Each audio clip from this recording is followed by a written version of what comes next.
Okay, confession time, and a little bit of fun fact about me. I create coloring books as a side hustle, but I don't particularly enjoy coloring them. Yep, I've said it. Hi everyone, my name is Louis. I'm the artist behind Whimsy Tales. Um, Today I want to talk a little bit to you about how I don't particularly enjoy coloring my own books, specifically if it relates to creating content for social media. So, yeah, I do still color my books though, because otherwise I won't have anything to show for social media where I actually promote my books. So, I think in this vlog, I'm going to share with you some of my lazy ways to color quickly, because usually I would have to finish coloring a page within a maximum of like an hour time, just because I'm too busy doing my day job and I have to tend to the kids and everything, just, life, right? So yeah, I'm gonna share with you some of my efficient way of coloring, like my way, so that I can still have like a good result, good enough to show at least for social media. So today I'm gonna color one of the page from my book, Whimsical Cozy Fantasy Fairy Tale Moments. Yeah, it's a mouthful. And while I show you some of the like full footage of me coloring, I'll just ramble and share you some of my tips. So yeah, see you soon.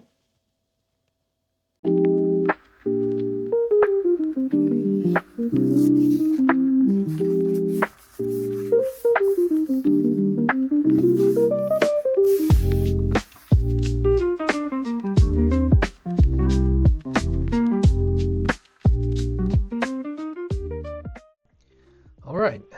Now, first of all, before I even start, I just want to preface this by saying that this is my way of coloring, so you don't really have to follow me because I always consider myself as a messy colorist. I don't always color inside the lines and everything, so yeah, please do not judge me. So, and this is not like the land of perfect blendings or award-winning gradients. This is more like a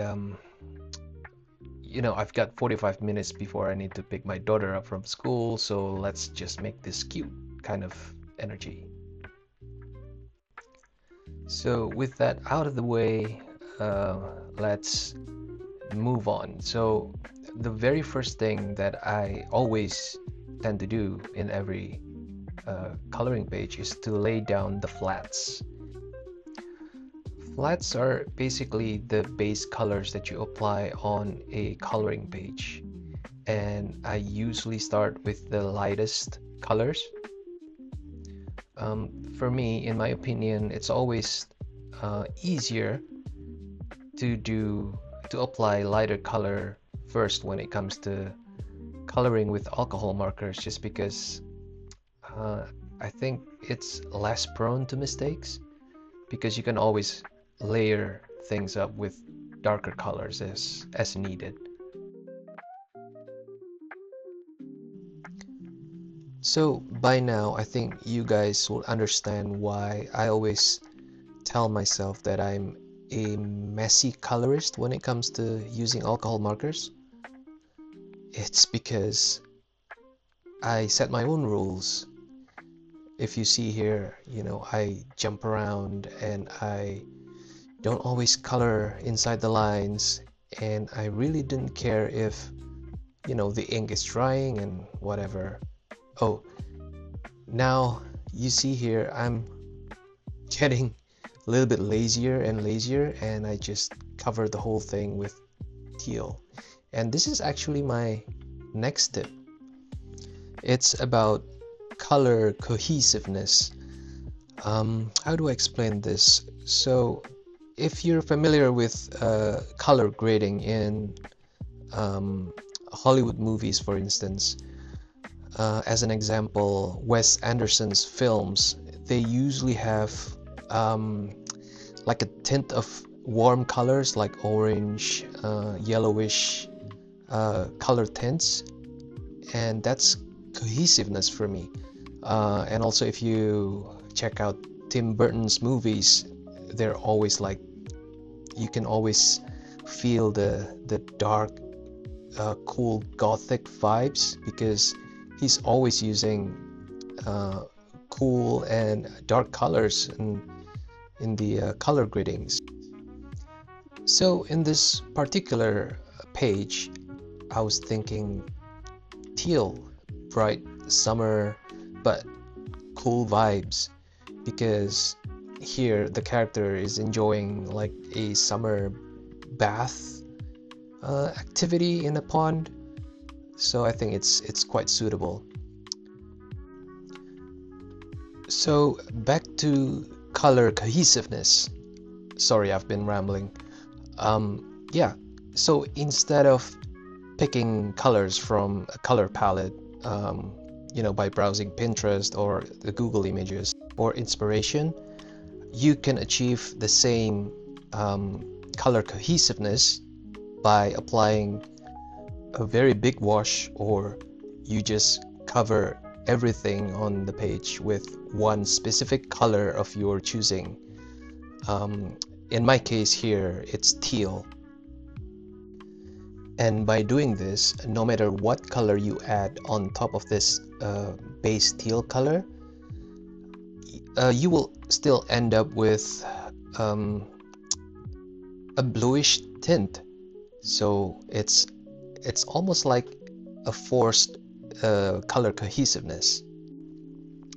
You always have to remember though that, like I said before, to do this technique, you need to pick a lighter color, because imagine if you pick a darker one from the beginning, you're gonna have so much problem in adding more colors because you have very limited color options. You have to pick even darker ones from the base color, so eventually you will end up with this very dark, murky kind of page, so do avoid that.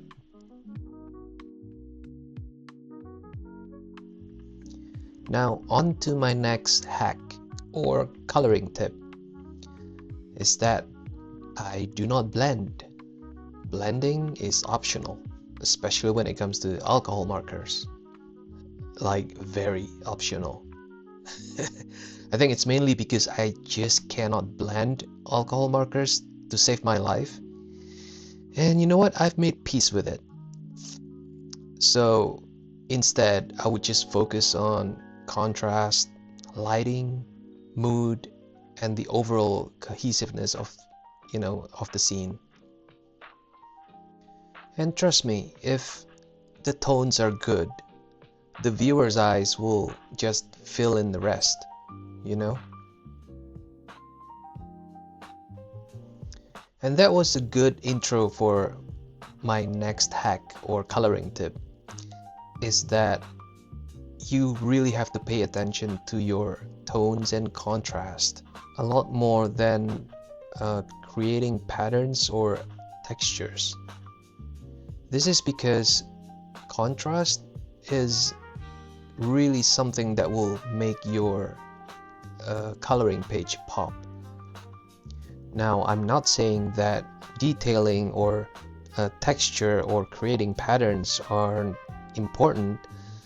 I'm just saying that it's less important for me personally, because without good contrast, anything that you apply on your coloring page won't matter as much, because everything will just mix together in a, like a messy blur. It's gonna be too busy and lacking visual hierarchy. Yep, visual hierarchy, not because I'm lazy.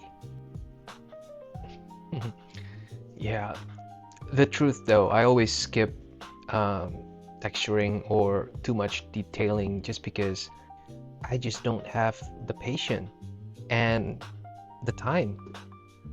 That's why whenever I color a coloring page, I tend to go back to my basics, like what's the most important thing to do to achieve like a good finished artwork.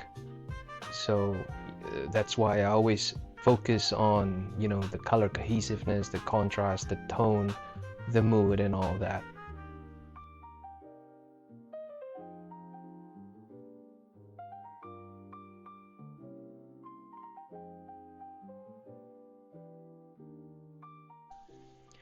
All right, my next color hack is that the fact that I color jump.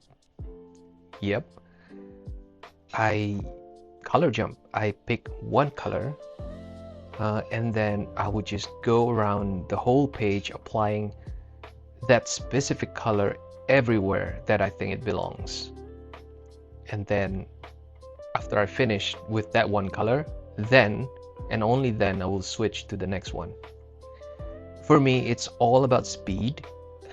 This method is kind of like fast, efficient, and honestly, it really helps me stay in the flow. Because as an artist, I find myself like very expressive when it comes to creating art. So any kind of things that are slow or repetitive, just, you know, they bore me. So when it comes to creating art, I always tend to work fast, speedy, and expressive. Now, I do find this color jumping method really has its drawbacks, especially for a content creator like me, because it's just so difficult to get like a good footage, because I color all over the place. Like I would just, you know, jump from one corner of the page to the other. It's almost impossible to get more like zoomed in shots that last for more than like 5 seconds, just because there's no way I color jump too much. And so that's why for this particular video, I just record everything in one single perspective, from a little bit from the top, and you know, you can see the entire page, because it's easier for me to edit and it's not going to be much of a hassle to, you know, cut things up and stitch them back together just to get several different good shots.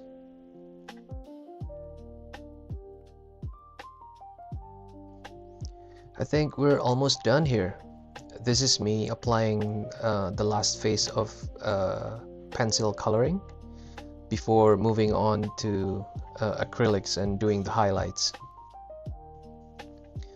Acrylic markers are great to add that last bits of texturing or details, but I think you always have to use or apply acrylic markers last, just because they're really opaque, so they will always cover whatever color that you put down beneath it. This is actually what makes acrylic markers great for highlighting. In this particular instance though, I'm using the acrylic markers to do a little bit more of shading as well as texturing.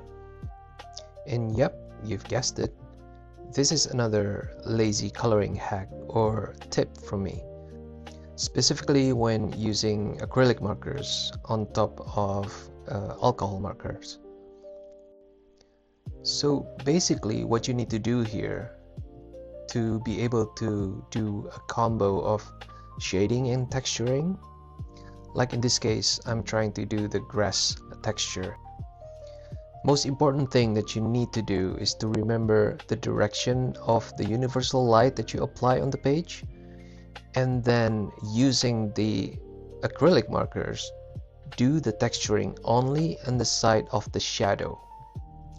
By doing this method, you'll be saving yourself from having to put a full grass texture on the entire page, and you'll also enjoy the benefit of adding more volumes and tones and a little bit of contrast to your page.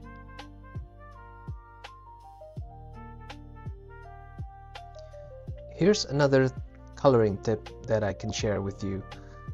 It's not about speed or anything like that, but try to look at your page from a distance or from afar every now and then.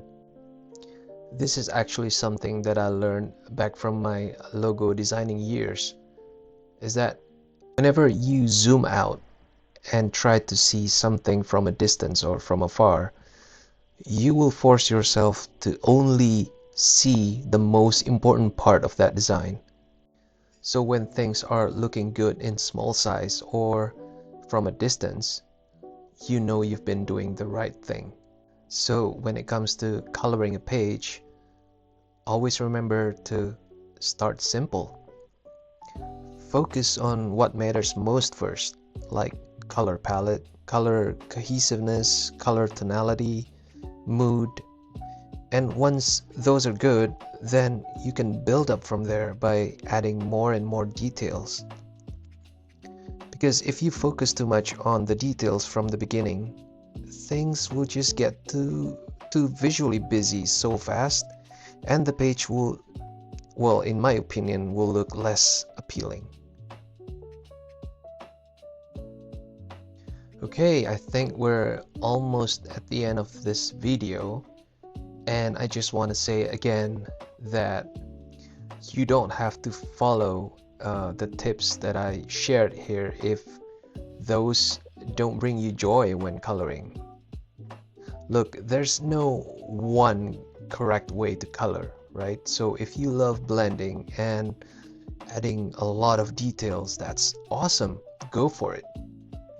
As for me, I am an artist who actually enjoy the drawing or the sketching process a lot more than coloring. Coloring for me nowadays feels more and more like a necessity, just because I always need to create contents for my social media to promote my books.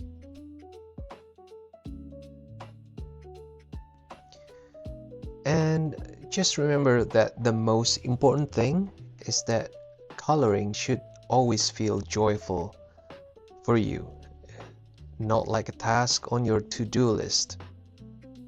Always be free. Give yourself permission to be imperfect. Experiment, be expressive. And most of all, have fun. I think that's it for this video, guys. It's a wrap. If you've been enjoying the content so far, I would really appreciate it if you like, share, subscribe to my channel, and hit that notification bell button. It will really help with the algorithm. And if you want to try any of these lazy coloring hacks, please don't hesitate to grab one of my coloring books. I have a whole bunch of them, and they're all available on Amazon as well as in digital format on my site whimsytales.com. I'll put all the links below. And hey, please tag me if you color any of my page. I would love to see your art. Truly, it's like the best part of my job. Anyway, thanks for watching, and I'll see you guys in the next video. See ya.